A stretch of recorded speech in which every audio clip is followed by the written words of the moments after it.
pensou em viver sem internet? Difícil, né? De acordo com os últimos dados do IBGE, o número de internautas cresce de forma expressiva. Entre 2016 e 2017, foram 10 milhões de novos usuários. Mas mesmo com esse crescimento, ainda temos uma parcela da população que não sabe acessar a internet. São cerca de 21 milhões de pessoas. E a gente sabe que hoje em dia ela é um dos principais canais para facilitar a comunicação, divulgar um negócio e até conseguir um emprego.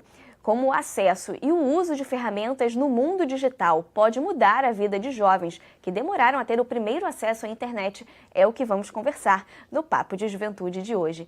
Gente, muito obrigada pela presença de vocês, sejam muito bem-vindos. Rodrigo, vou começar nossa conversa com você, porque você acho que eu posso chamar aí de um visionário nesse mundo tecnológico, unindo aí, né, jovens em vulnerabilidade social, né, jovens que moram em comunidades aqui do Rio de Janeiro. Eu queria que você contasse um pouquinho da sua história, por que esse incentivo, o que te incentivou, na verdade, né, a criar um projeto. Para quem não sabe, o Rodrigo tem um projeto aí que une, né, Rodrigo, tecnologia, mundo digital a esses jovens.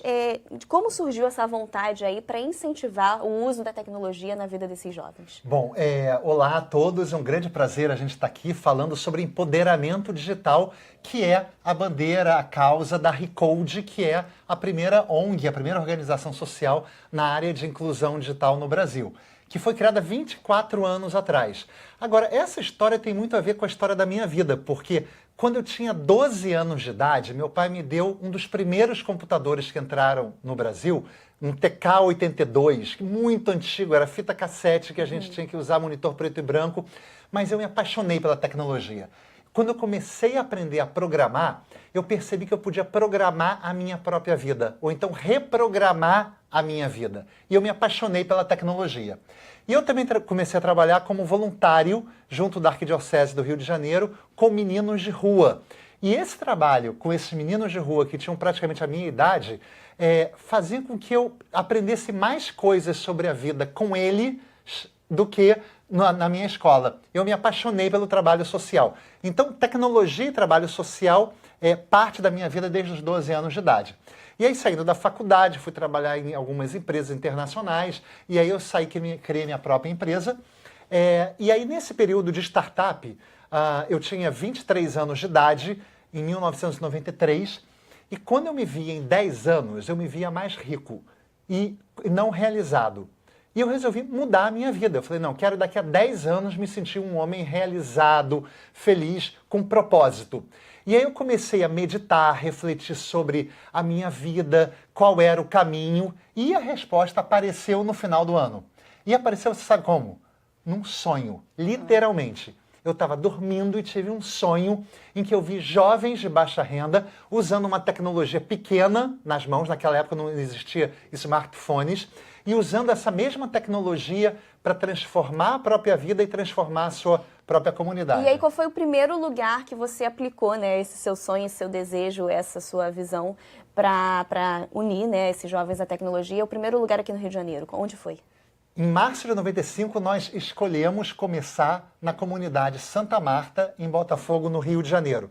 Na época, controlada pelo Marcinho VP, do Comando Vermelho. Dentro desse contexto, nós criamos o primeiro projeto de inclusão digital no Brasil. E foi incrível, assim, subir... Como é que foi esse retorno, né? Como é que foi essa receptividade? Você viu uma diferença aí realmente aplicando esse projeto ali dentro? Foi incrível, porque assim, o divisor de águas foi... Todo mundo para quem eu falava dessa ideia me chamava de louco e dizia, Rodrigo, pobre tem mente de gente pobre e eles nunca vão aprender a usar o computador. E não era assim um grande problema isso, porque na verdade só a elite no Brasil tinha acesso naquela época à tecnologia. E aí quando nós começamos no Santa Marta, eu formei 10 jovens da comunidade para serem educadores de informática e cidadania. Primeiro dia de aula, uma fila de 300 jovens querendo aprender. A gente percebeu aí o grande interesse, né? E sem a gente convidar, apareceram 11 jornais, 7 emissoras de televisão, 3 rádios e 2 revistas. E aí, então, nós criamos esse conceito da inclusão digital que virou, na época, a grande inovação no campo de impacto social no Brasil.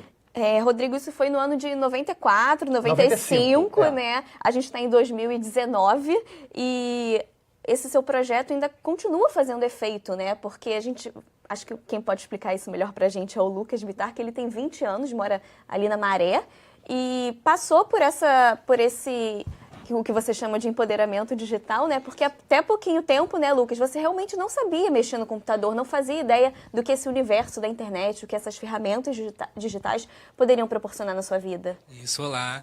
Eu fiz o curso em 2018 e, como a gente estava conversando antes, eu lembro perfeitamente que no primeiro dia de aula, depois que eu passei para o curso e tudo, a gente chegou na sala, teve aquela roda de conversa e aí a professora falou assim, gente, tá legal, vamos agora partir pro trabalho. Liguem o computador. Aí eu fiquei. Aí eu chamei a professora Aline Galdini. Ou seja, você não sabia nem ligar o computador. Não, eu usava a internet de forma mediana, como a maioria das pessoas. Eu não era empoderamento digital. E aí eu falei isso, ela liguei o computador e quando ligou, acho que a coisa só antes da salvação piorou, porque eu realmente não sabia nada, assim. Eu sabia olhar o Facebook e só. Eu era um analfabeto digital. E aí, como é que foi a partir desse momento, né, que você começou aí a fazer o curso, né, a entender como que funcionava a internet, né, o meio digital ali? Como é que foi esse processo para você hoje falar assim, opa, estou incluído nesse mundo? Eu acho que na Recode é um a mais, assim, porque não foi só, eles não me ensinaram só a mexer no computador. Eu ganhei muito conhecimento de onde eu moro. Porque, como eu disse, na Maré, talvez as mães de lá, elas não associam a Maré a um futuro bom para seus filhos. Então, a minha mãe, ela queria que eu passasse a maior parte do tempo fora. E quando eu entro para a Recode, não foi só pacote Office, aprender a montar um website. Eu conheci a minha favela, eu conheci dados. Eu lembro que um dos trabalhos para a gente aprender a fazer o PowerPoint era você podia falar sobre qualquer coisa da Maré.